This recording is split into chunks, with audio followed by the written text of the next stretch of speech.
Yeah, come on in and have a seat. And I'm going to go ahead and introduce this discussion that we have. Before I do that, though, I just want to recognize the Idaho Walk Bike Alliance board members who are here, and some of them are also virtually. So the photographer is Pat Richetti. Pat, can you just stand up and wave to everybody? Most people know Pat. He's kind of infamous. Um, Brett Tinker is a former board member of ours and also one of our sponsors with Mountain West Bank. Thank you, Brett. And our newest board member is Mary Beth. So welcome, Mary Beth. Um, I hope I haven't forgotten anybody. And then we have some board members who have joined us virtually because they live in other areas. Michael David will facilitate the final panel discussion. He's up in Ketchum, and he's also on Ketchum City Council. And then Molly O'Reilly is up in Sandpoint. She's one of the founding board members of Idaho Walk Bike Alliance. And Chris Staley is in Idaho Falls, and then Nikki Richards is in Driggs. So we've almost got the state covered with the board members who have joined us today. So now I'm going to introduce what's going to happen next. We received a grant. Idaho Walk Bike Alliance and Idaho Smart Growth applied for a grant with the Blue Cross of Idaho Foundation for Health because we wanted to team up to create something called the Walking Fellows Institute. And the goal of the Institute was to work closely with two communities to improve walking conditions through advocacy, access, and safety. Our organizations really want to build walking champions throughout the state, and we'll probably end up doing it 2 communities at a time, which is fine and great. We love it. So the 2 communities that were selected this year are Haley and Orofino. And we're going to hear today from some team members from each of those communities to discuss the successes and the challenges experienced as they navigate how to create towns that work for all modes of transportation. This panel will be facilitated by Deanna Smith, who's been working directly with both Haley and Orofino to guide them on their final projects, as they do have a final project that they have to do by next summer. Deanna worked for many years at Idaho Smart Growth. She's currently retired and has done a fantastic job with these 2 communities. So Deanna, you want to introduce your panelists?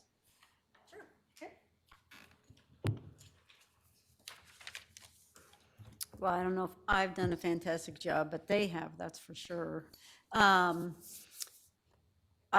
Very similar to the panel that you saw Chris Stanley do. We've got some questions here, but today, just so to orient you, joining us from Orofino's Walking Fellow teams, we have Diane Hairston, who is with the Clearwater Economic Development Group, Council, I don't know, Council, and Brenda Drobish, who is the Safe Route School Coordinator for Orofino.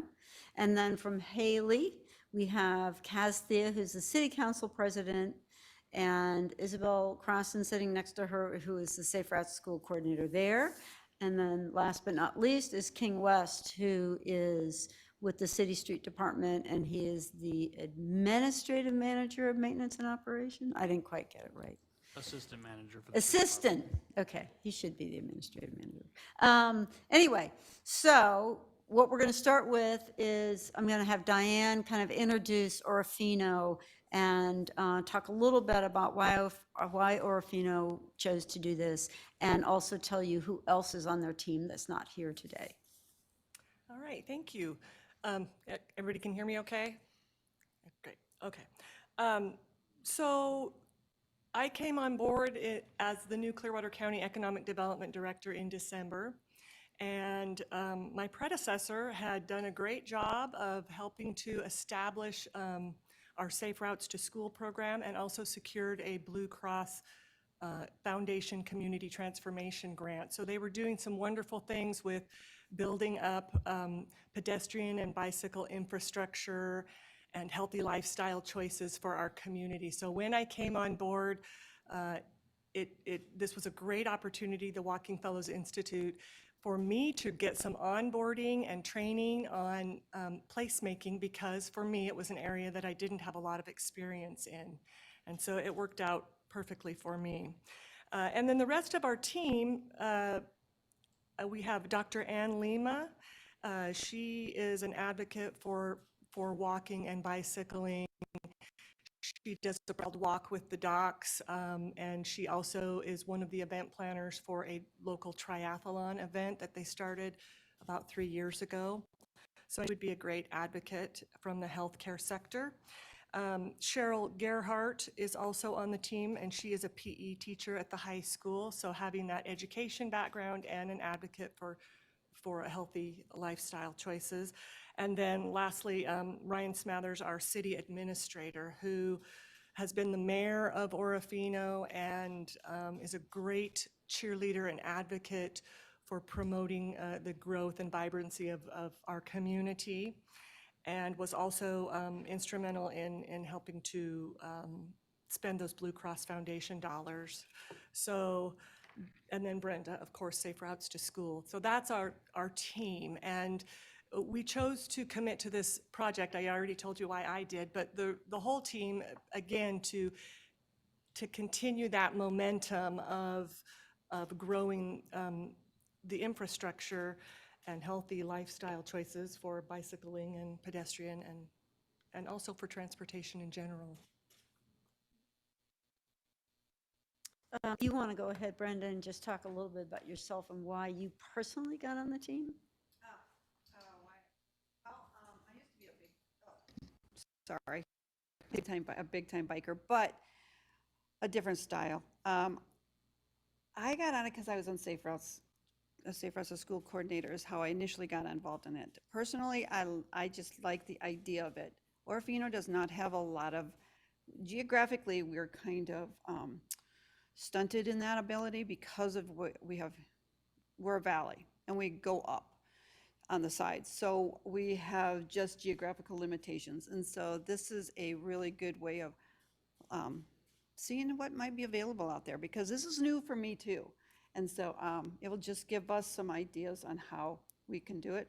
But for me, I like to bike and I walk a lot and I hike a lot. And so I wanted to see how I personally can utilize our community better than what we are right now. Great, thanks. And next, I'm going to ask Kaz to introduce her Haley team and kind of what made you guys decide to participate in this. Thanks, Deanna. So we had two other people in addition to us three on the team. Joel Cater is a local engineer and a big bike advocate. He bikes everywhere and has a lot of cool, crazy looking bikes.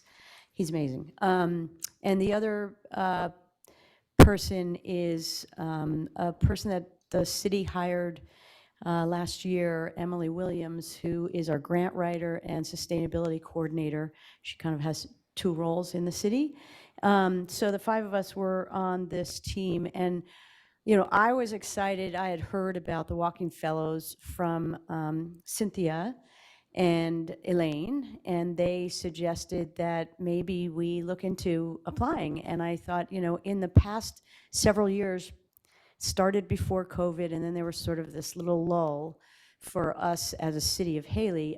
We had great success putting in some new infrastructure, getting grants, and passing a levy in our city to have the city commit to paying for additional bike and walking infrastructure. Over a 2-year period of time, we collected $800,000 from the city, and it passed handily. So we were excited. We got a TAP grant. Because of that, we had written a bike ped master plan to help us kind of implement projects and prioritize projects and figure out where we need to go. But clearly the town wants more bike ped infrastructure. And I thought by having us participate as a team on the Walking Fellows, it would give us additional projects to look at, additional ideas to gain information about, how to take a look at the bike network in your community, and give us additional incentive and maybe do some more projects. So we've had a little bit of a lull with putting in more bike infrastructure, but 3 years leading up to COVID, We put in 3 significant bike paths, and they have been tremendously successful connecting our community. We have this 22-mile-long amazing bike path that it's called the Wood River Trail, and it goes from Bellevue all the way up through Sun Valley. It's 22 miles.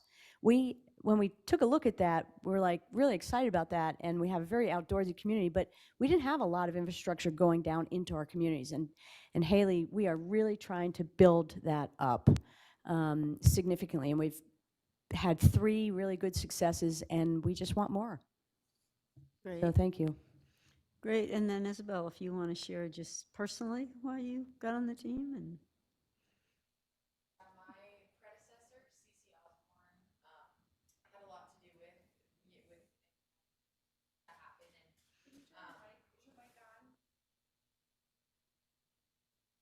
Or pull it, there, now it's on. And so I'm, just trying to keep that momentum going.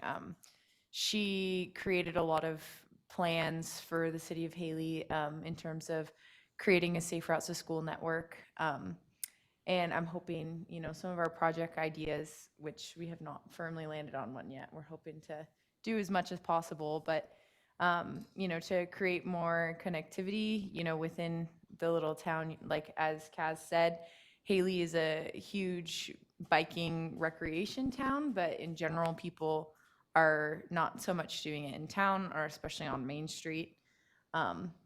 They go out to trails to bike, and I'm kind of interested in making that happen.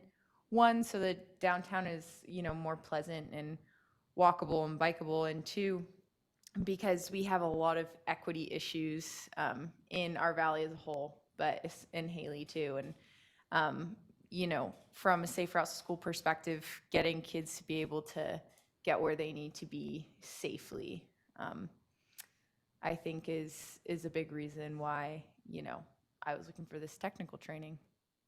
Great, thanks. And King, I'll let you go last. So forced to be here sounds a little rough. So we're going to say the opportunity was delegated to me. Okay, can you hear me now? I'm going to say the opportunity was delegated to me. It's definitely interesting to get an experience outside of my norm. I'm very car centric. I really don't even own a bike.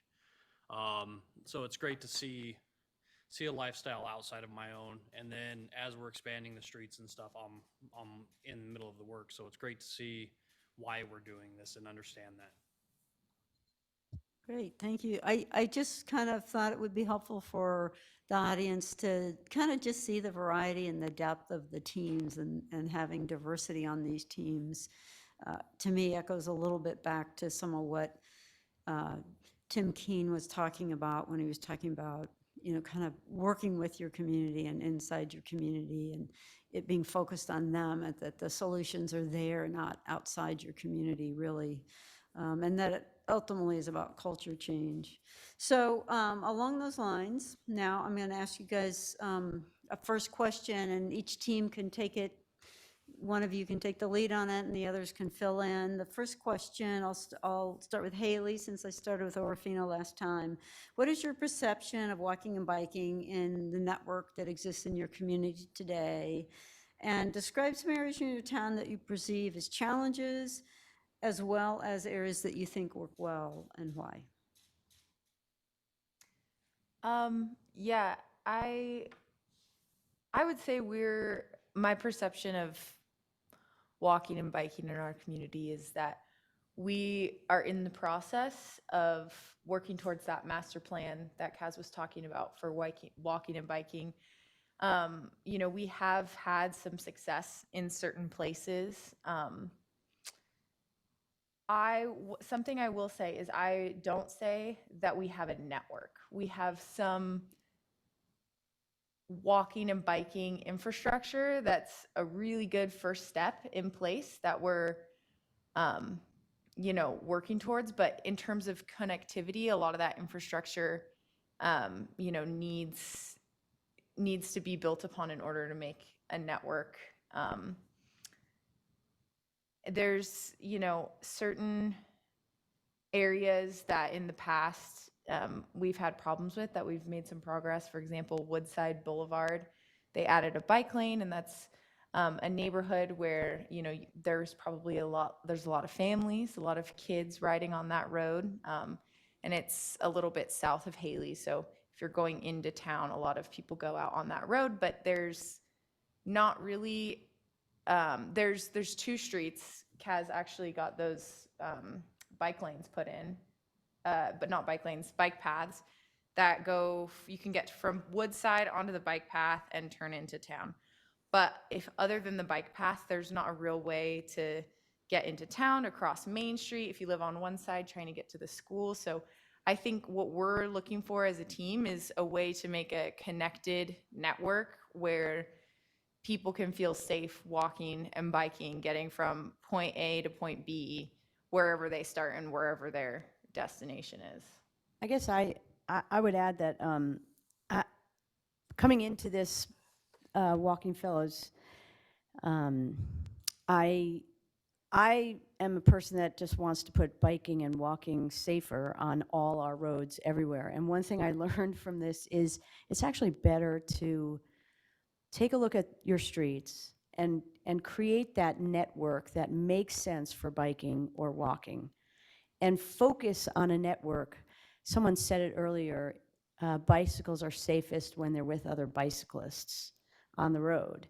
And so maybe, you know, the biggest thing I took away from this is that maybe we need to just focus on, you know, from a bike perspective or a walking perspective, what is the best network to get through your community, east, west, north, south, connecting to places that people want to go that makes sense from a bike or a walker perspective, and really build on that network. And one of the projects that we're thinking about is going to help, you know, connect a broken piece of the network. And I think in time we want to fill in that network.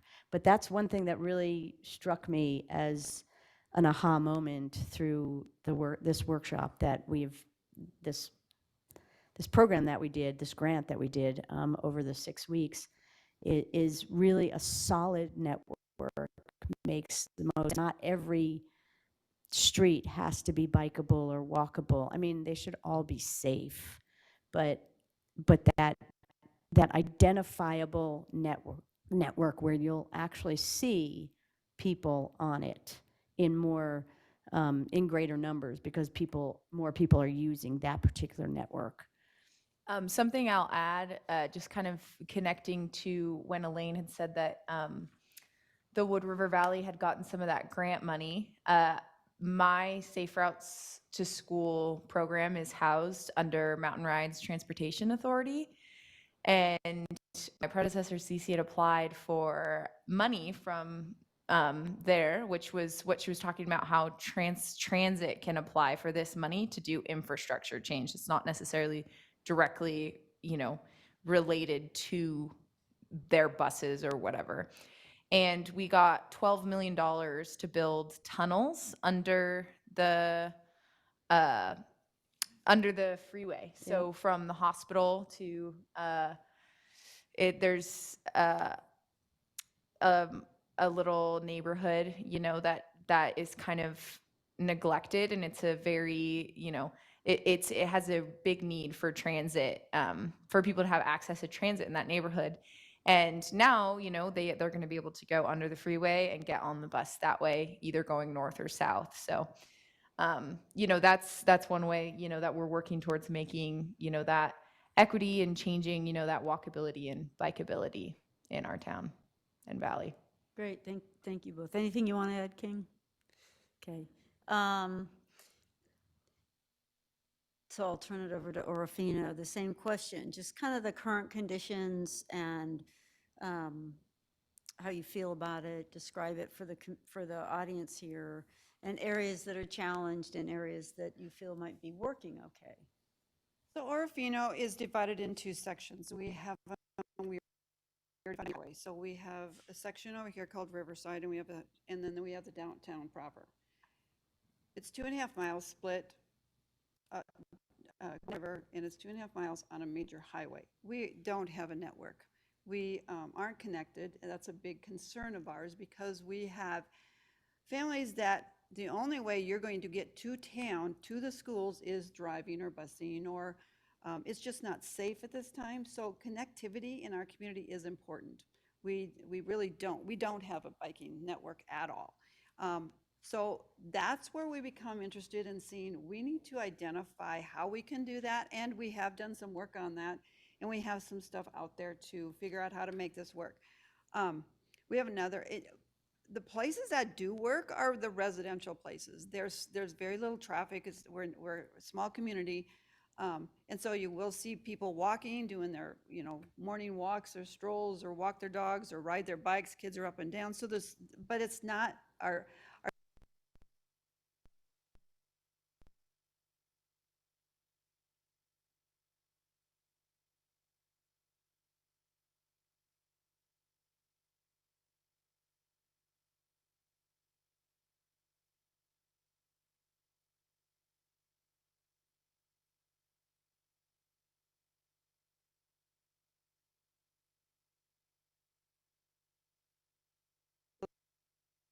but there's a lot of families and a lot of feedback from communities that they want a biking system. They want to be connected. They want to be able to come down the highway without having to worry about these big trucks coming down. I mean, it's a major highway.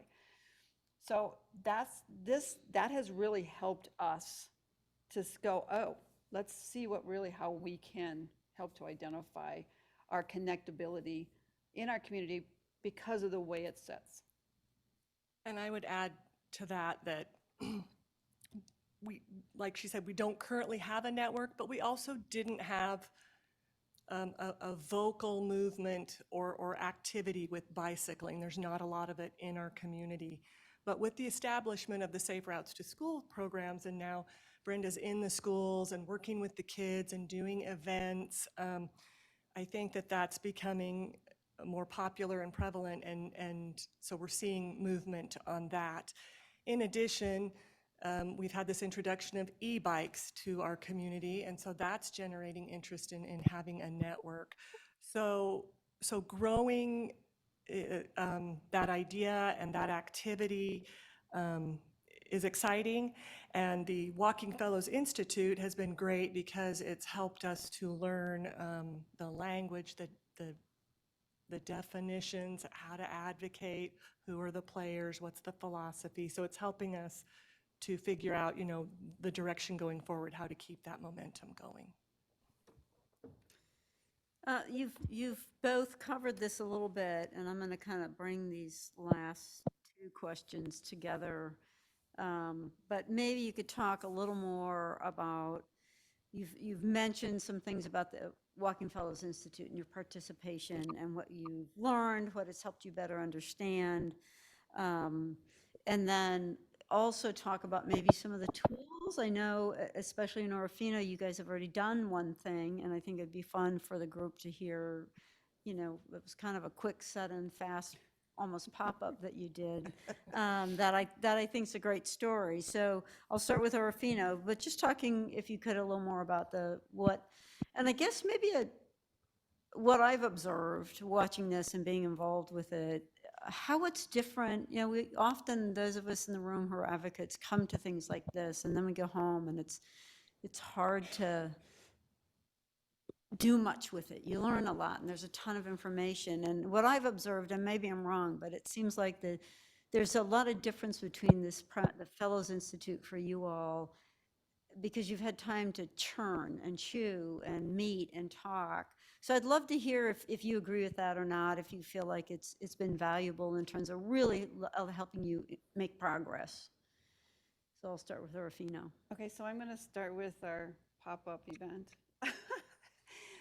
Okay, so we had a walkabout to kind of evaluate, and we have a project that has been in discussion for a long period of time. It's called a roundabout in one of a difficult intersection of the community. And we all know about it. We've all talked about it. It's being evaluated by engineers and all that kind of stuff. But as a Safe Routes to Schools coordinator, I became concerned I became concerned about, we're doing this like at the end of July, early part of August or something, and we got kids coming back to school like soon. And the kids, the school district put a or a walk across to where they're getting released. They're walking across this road, and all of a sudden they are being released onto what is Brown Avenue. And I'm going, that's, and I mean, I've been in the schools a long time, and I know what happens. And half of the area that we were looking at has sidewalks, and half of it doesn't. They got released into no sidewalks. There's 2 blocks of no sidewalks, and they're getting released right directly into the street. And I know that. I see them. I see them walking, I see them biking there.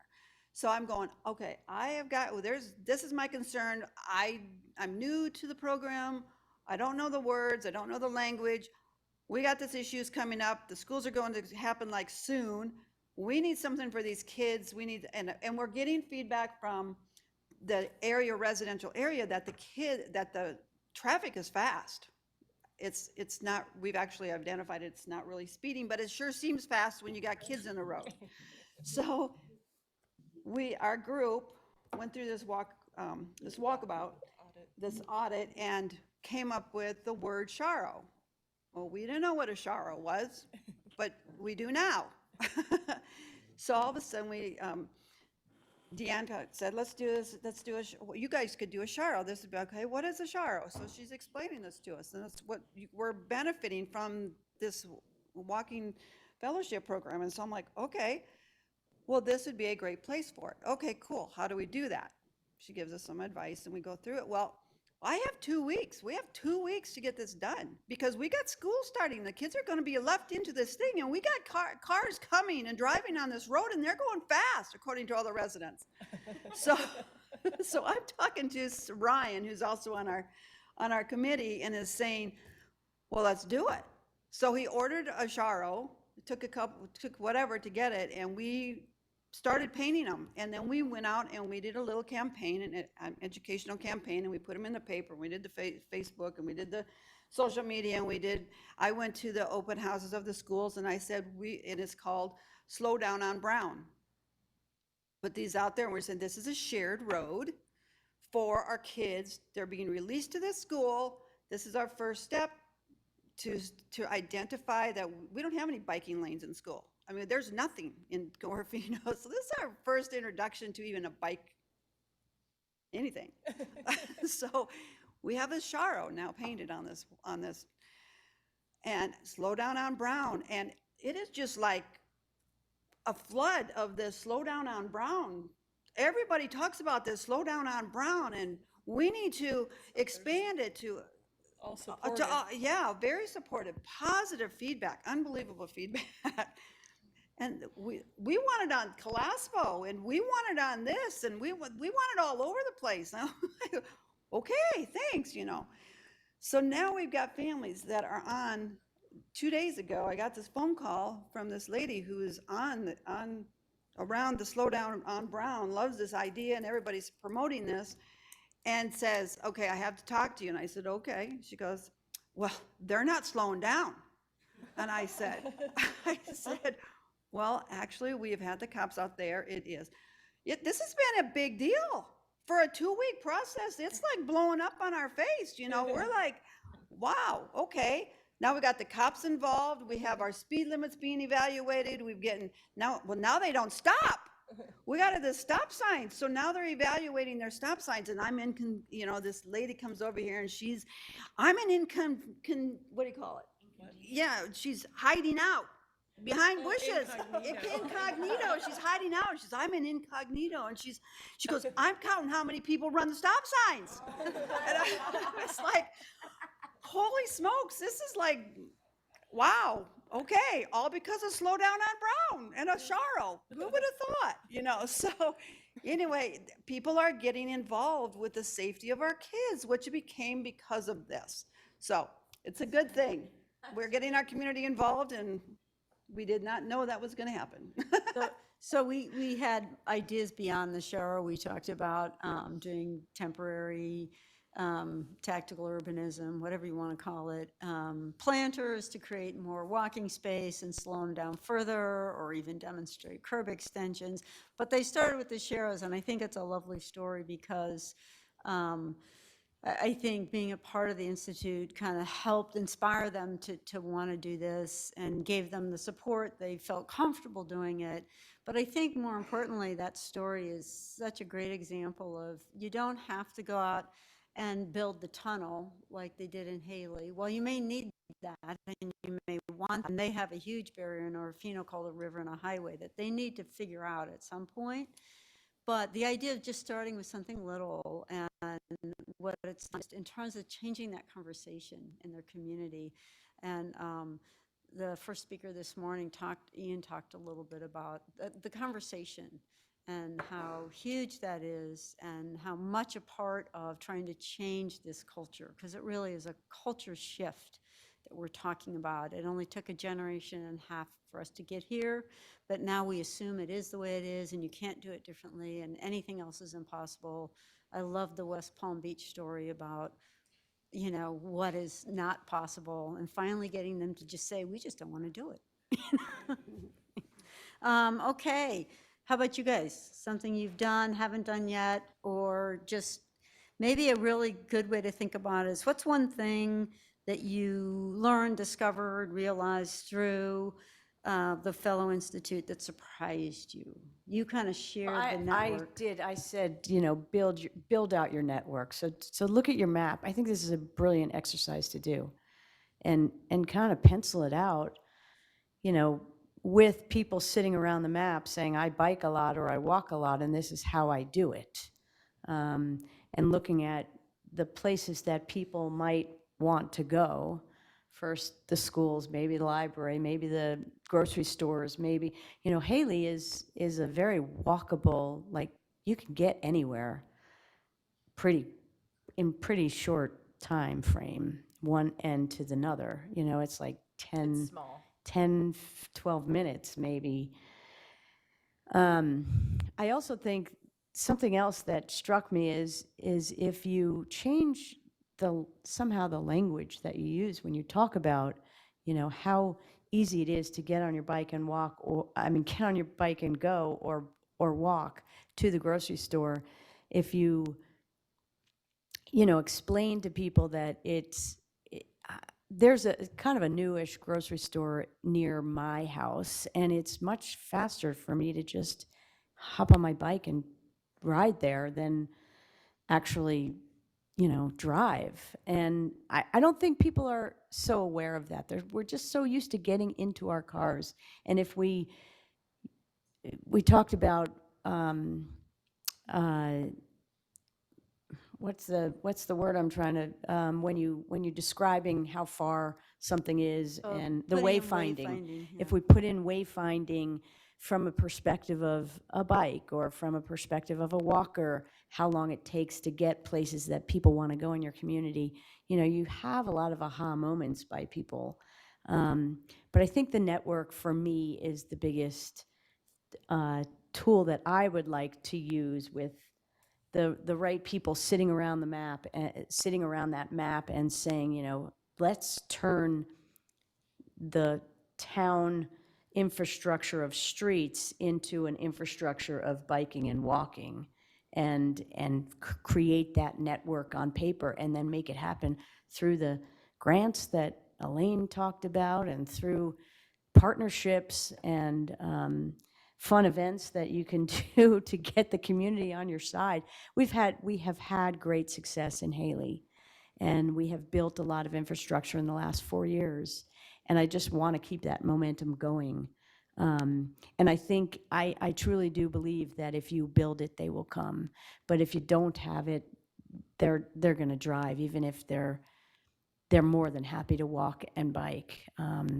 So I think you have to build it, and you have to build it smartly, and with consciousness in mind as a biker. Like, as a city council, we just said no to this bike path that we were having this developer build, because of the route he wanted to do, and we said that's not the route that the bikes would take. So he changed the bike route that he's going to put in, because it really has to be from the perspective of a biker or a walker, not a car getting you where you think you want to go. So I think I'm excited for that.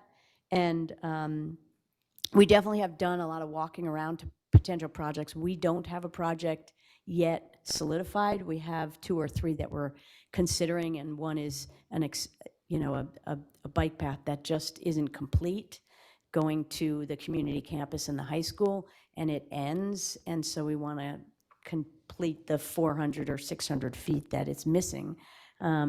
What's another one, King, that we were talking about? The intersections at Croy and Second, where it's transitioning from a bike path into an advisory lane, and there's no stop signs there, so it's just kind of a questionable transition on that road. One more thing, we put advisory bike lanes on Second, which goes from the middle school to the elementary school. We didn't do any education around it, and it's now 1 lane for driving in the middle and 2 lanes, one on either side of that driving lane, that's dotted for biking or walking. And I think it's advisable to do a lot of education around building a new piece of infrastructure that people don't know how to use most efficiently. Most people drive on the right side in the bike or walk lane rather than in the middle lane, because it's just not what it used to be. So education is really, really important. I learned that from the Institute, encouraging us to really publicize something that you're putting in and something that you're changing. What would you say? That was actually what I was going to talk about, was the advisory lanes, or when we're in a different stage than Orofino is. We had that whole experience a while ago, and so we're coming into this. Our community loves biking recreationally, and I think the education component is key for people to understand, one, how to be safe. Biking, as a commuter, there's lots of families with little kids in town that love riding into town with their e-bikes, especially. That's a new thing. And just how crucial that education component is. Actually, Kaz and I were talking about that the whole way here, what we were going to do to address that, because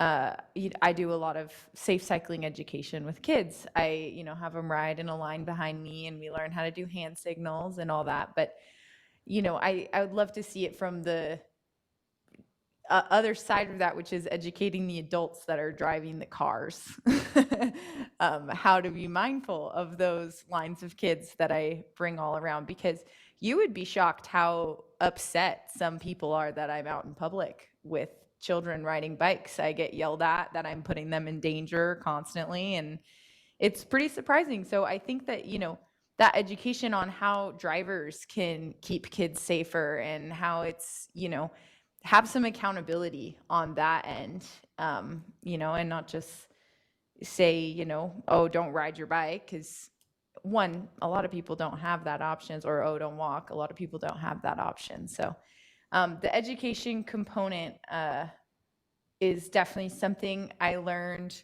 how crucial that is, in conjunction with the infrastructure change that we're in the process of changing in Haley.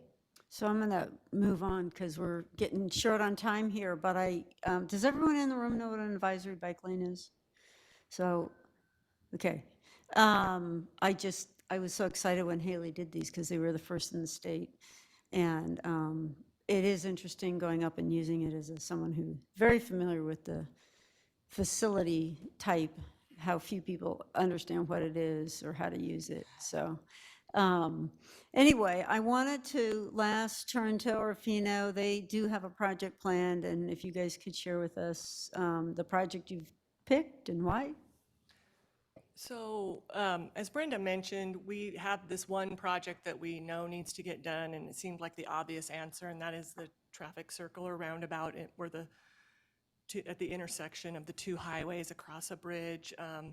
So we talked about doing a demonstration project for that to get people used to that idea, because we have logging trucks and a lot of heavy traffic on that road, and that's going to be a big deal.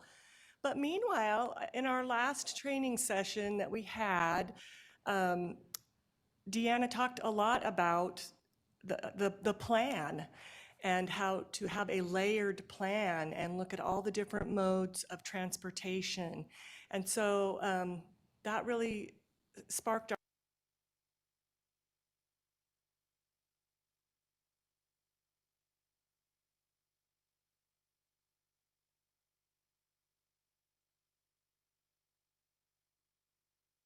way outdated, very short. Some stuff didn't apply at all. I mean, so we thought, it just seems to make sense. And just everything that Kaz has been saying, have the plan, create the plan, see what do we already have, and where do we need to make connections, and what roads are ideal for making it a combination mode, and what really aren't. And once we have that, then we can prioritize projects and know where to go. So I think we're really leaning towards that. And I want to add on to that. We're in a community that we have a high level of poverty, which means with as disconnected as we are, as our community is, and our level of income with our higher population of poverty or lower income, the price of gas going up, that's significant and can really impact. So the connectivity, the building the network, building the plan in order for us to really address the needs of our community also plays a part into why we need to do this. So that's kind of where we jumped on and said we would like to focus on that also. And that's to help just support why we need to do it. I'm still hoping they might also demonstrate the roundabout.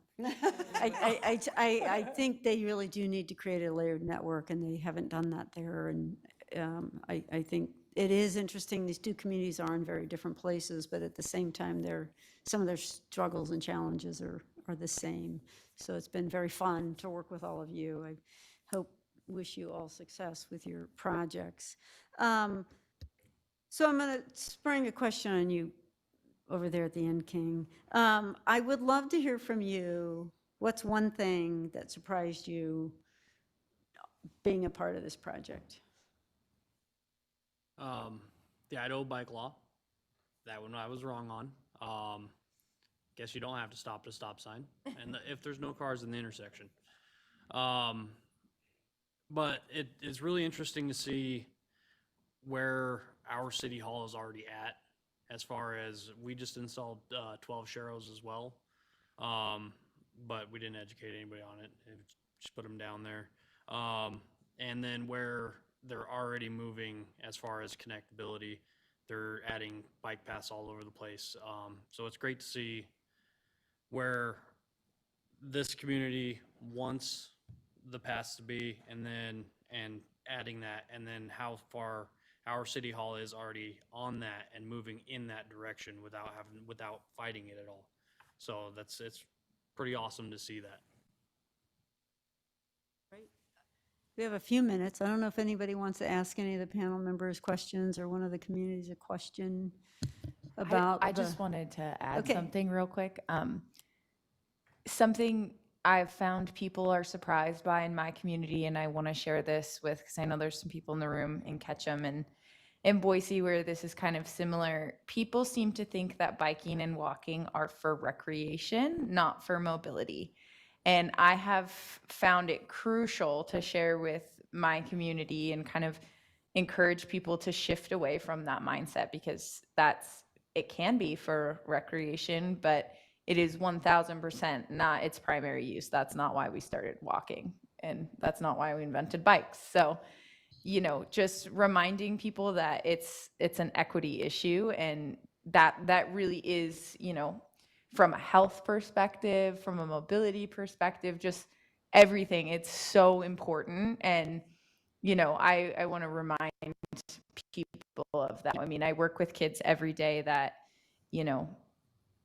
don't have access half the time to safe bikes. Like, they don't there's so many more moving parts. So just thinking about it from that perspective and reminding the people around you to think of it that way is crucial in Idaho, I think. I also wanted to just close by saying, get a project, do it, and then you will build momentum. That's what happened to Haley. Like, we did one project, and it's actually why I got on city council, because I was the bike ped program director for mountain rides first, and I helped the city try to get this bike ped infrastructure and pass this levy, and I said, I'll help you do that with the community. So I took the information to the communities and built support for a bike ped levy. And I was like, wow, I need to be on city council. So like, and then I ran and I won, luckily.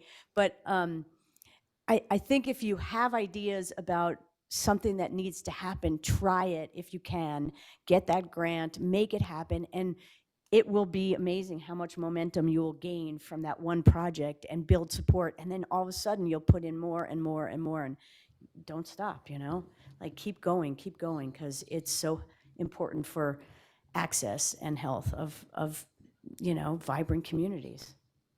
Well, on that note, I wanted to leave you with what Ian said this morning about challenging the gods, because I thought that was a great statement and to not forget that. So with that, I'll turn it over to Cynthia.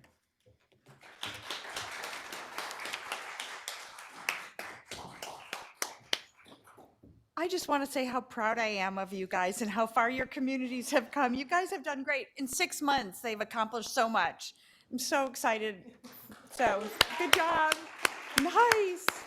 Okay. Actually their guidance, and they provided a tremendous amount of information to share and readings to do, and people who came and spoke to us and really encouraged us to move forward on this and guided us through the process. So thank you guys. It takes a village. Okay, 15-minute break, and then please come back for our legislative panel. Okay, thanks.